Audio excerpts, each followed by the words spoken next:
Every day is filled with choices. You're here because you're choosing to start with a win. Get ready to be inspired, learn something new, and connect with the Win Nation.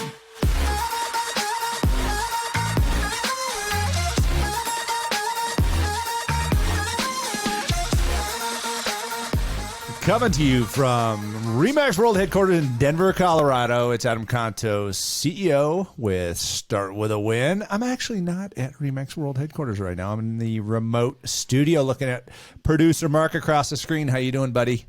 Oh, I'm doing so good. Yeah, not in the studio yet, but man, when we get there, it's going to be a treat. We have a brand new studio to share with everybody when we open this thing up. It's pretty cool during the the little period downtime. the downtime we'll call it.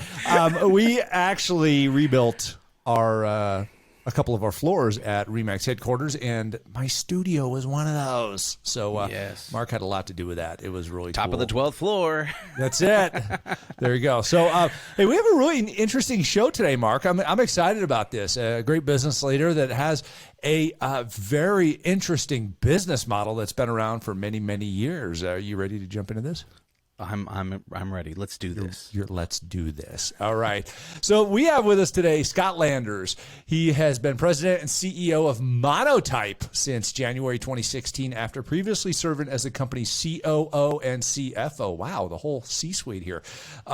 This is interesting because with roots dating back to 1887, that's right, 1887, Monotype is a leading provider of fonts.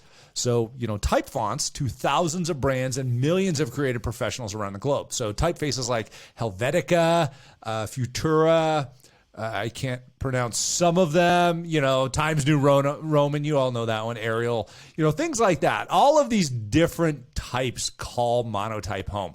So their unique ability to combine technology, type, and expertise have allowed them to continue to thrive with one of the oldest industries on the planet. So this is really kind of an interesting conversation here. They've helped design the typefaces of Southwest Airlines, Toyota, Domino's, Alibaba, many more.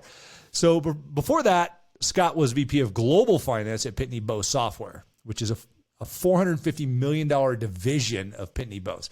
He's been a guest lecturer at Boston University and Boston College for several years and has coached over, get this, 1,500 Little League baseball games. So, Scott, happy to have you on the show. Welcome, my friend. Adam, it's so great to be here. I love the dancing in the beginning. I was this close to joining you. I don't know why we started doing that, but it's stuck with us, unfortunately. But thank you for for recognizing it. Hey, Scott, tell us a little bit about yourself. Yeah, so Scott Landers, CEO of Monotype. Again, it's great to be here. Yeah, so my background, I've been in the tech industry for about 25 years. Started with a company called MapInfo, joined there in 97.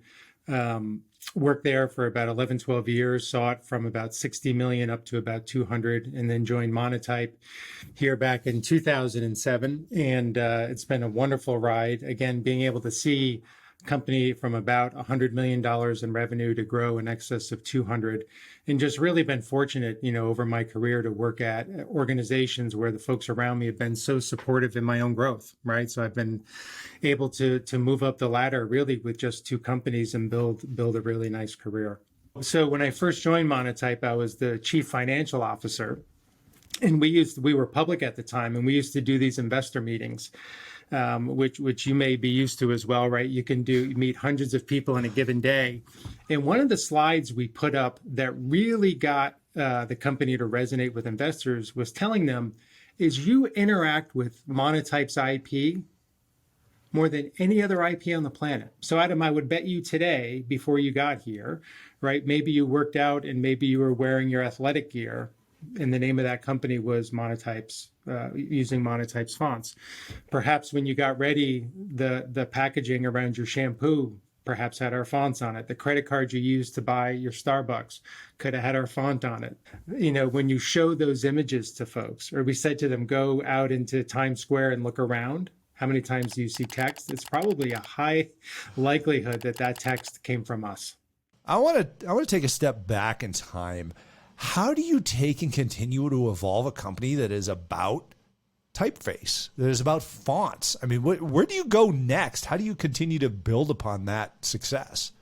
If I think about how we've evolved over time, it's really been a couple of things. It's been having deep relationships with our customers and then being able to innovate, because Monotype changed when the world around us changed. And it's actually something we've all lived through. So for the first 20 years of Monotype's existence, we were primarily supporting desktop publishing in print, right? That's how we read and we consumed things. In 2007, when I first joined as the CFO, obviously, the screen technology was now coming out in the iPhone, and we were able to take the technology that was in the printer and now bring it to the screen, so that this art form, what we're really experts at, is how does this art form look beautiful no matter where it needs to go, right? And so our business evolved from print into screen. And then once all of us were consuming content on screens, and this is where the brand comes in, as you thought about, what's most important, as an example, to Rebacks today, is now that everybody's consuming digitally, how can we help the creators of content make the right font choice, so that when you're engaging with folks a click at a time or a nanosecond at a time, it can be really relevant and productive. And so it's really just been keeping pace and having the combination of the fonts themselves, but the technology and the expertise to help our customers thrive in these new environments. What I love about being the CEO of Monotype is you're really overseeing an organization that's half art, half science, and we can help bridge that gap with our people, but also with our technology as well. So we have a font platform today called Monotype Fonts, which tries to bring a lot of this stuff, which could have taken weeks, and actually put the answers at our customers' fingertips with the click of a button. Awesome. Where can our listeners find this if they want to go out and research their future fonts? Yeah, so I would highly recommend they go to monotype.com. You'll find out a whole bunch about fonts, and you can get yourself educated. You get yourself inspired as well. So monotype.com would be the place to go. Awesome. Scott, you're a great business leader. I've studied you a little bit, and you have a really cool company and a great progressive product here. You've led your company through a lot of change. And are there a couple of key aspects that you look for as a business leader when it comes to leading through change that you can share with our audience?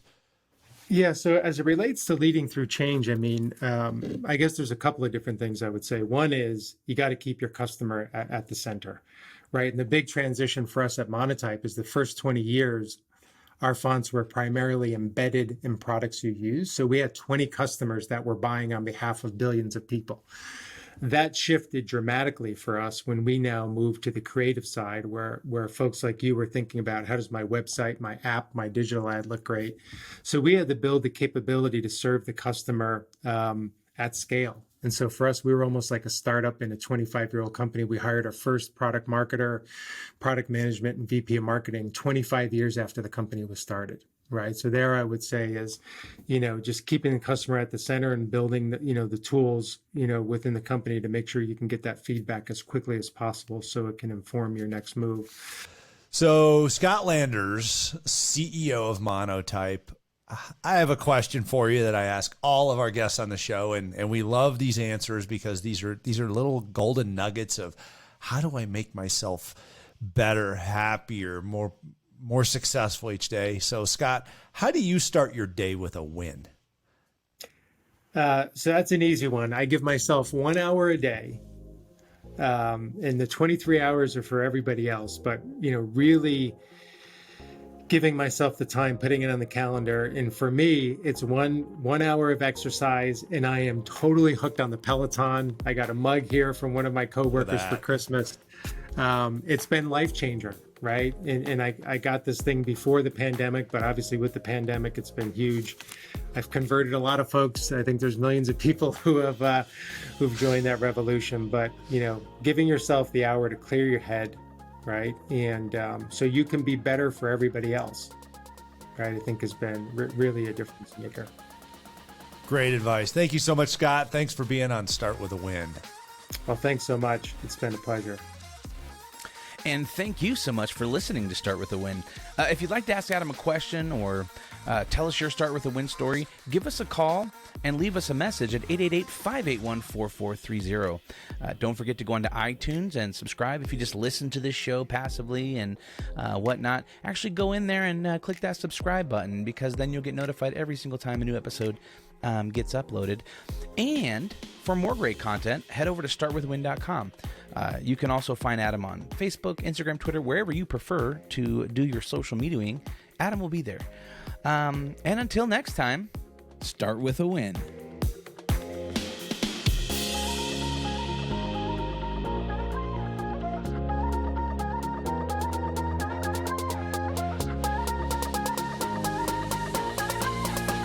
And we're on YouTube still. we're still on YouTube. We're still on YouTube. We're on YouTube like every day, Mark. That's right, every day. I legit am on YouTube every day. Yeah, pretty much. It's the best place to learn. Yeah, this was cool having you on, Scott. We appreciate that. This has been interesting. I mean, you take something we all take for granted every day, and you go, wow, that's pretty fascinating. Right. How much science and knowledge and research goes into that? It's pretty cool. It's really neat. It is a fascinating business. Certainly the honor of my career, right, to be able to lead a company like this. Well, hey, I got a couple questions for you. The first one is, what's your favorite font?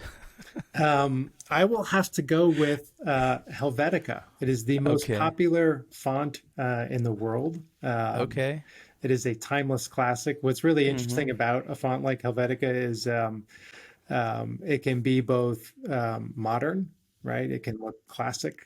It can have so many different emotions depend on the content that's being pushed through it, if you will. And so no, but I mean, Helvetica is a big part of Monotype's history and continues to be a big part of its future. Okay, the other question I had is, I heard in the intro, 1,500 Little League games.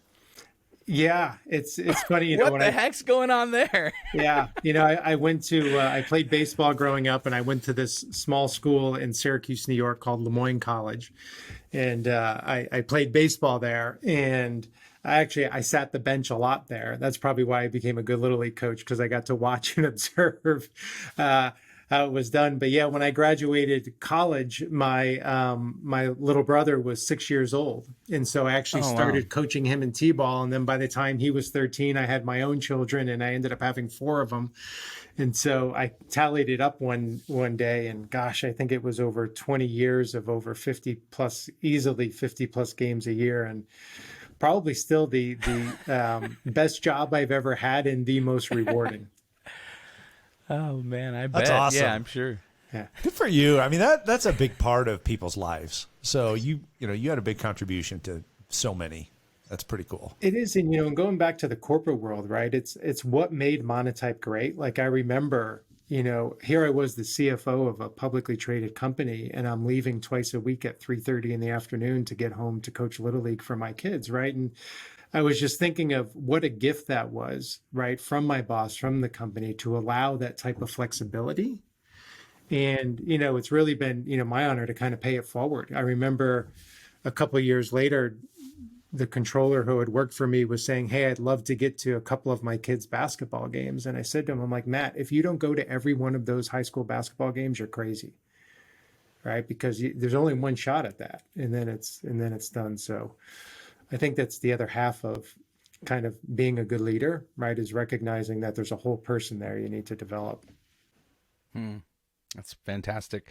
Well, hey, Scott, thanks so much for being on Start With a Win. And thank you for hanging out to the after party here on YouTube. So if you enjoyed this content, go ahead and click that subscribe button.